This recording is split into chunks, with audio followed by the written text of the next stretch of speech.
कबीर शहर का सबसे महंगा और खतरनाक प्रोफेशनल किलर था। उसे बस एक फोटो और पैसों का बैग मिलता था और वो अपना काम तमाम कर देता था। उसने न जाने कितनी जानें ली थी, लेकिन खून खराबे की दुनिया से दूर घर के अंदर वो एक आम इंसान था। अपनी पत्नी और बच्चे के लिए वो एक बेहतरीन पिता और पति था। उसकी फैमिली को उसके काले सच की भनक तक नहीं थी। एक दिन गैंग ने कबीर को एक नया कॉन्ट्रैक्ट दिया। काम बहुत आसान था। शाम 6 बजे हाईवे से गुजरने वाली एक पीली टैक्सी को ट्रक से उड़ाना था। मुंह मांगी रकम मिल रही थी। कबीर ने वही किया जो वो हमेशा करता था। प्लान के मुताबिक उसने उस टैक्सी को उड़ा दिया। सब कुछ जलकर राख हो गया। कबीर ने अपना काम पूरा किया और वहां से निकल गया। इस काम के लिए उसे बहुत पैसा मिला था।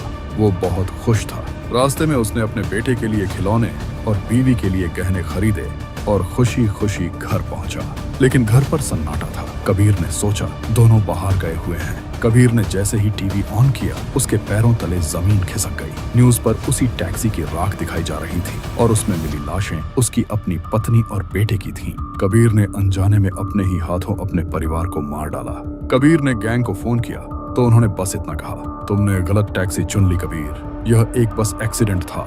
अफसोस ने कबीर को पागल कर दिया। वो आलीशान घर छोड़कर सड़कों पर आ गया। सालों तक वो शराब और गंदगी में पड़ा रहा, बस मौत का इंतजार करता रहा। लेकिन फिर एक दिन एक पुराने साथी ने उसे वो सच बताया जो सालों से दफन था। वो एक्सीडेंट नहीं था।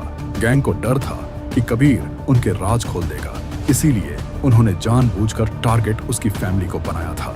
यह सुनते ही कबीर का नशा उतर गया। उसे समझ आ गया कि उसे मारने के लिए नहीं बल्कि तड़पा तड़पा कर तोड़ने के लिए यह खेल खेला गया था।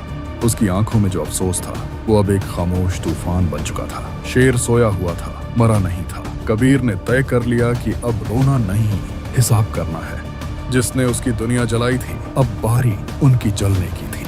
खेल अब शुरू हुआ है।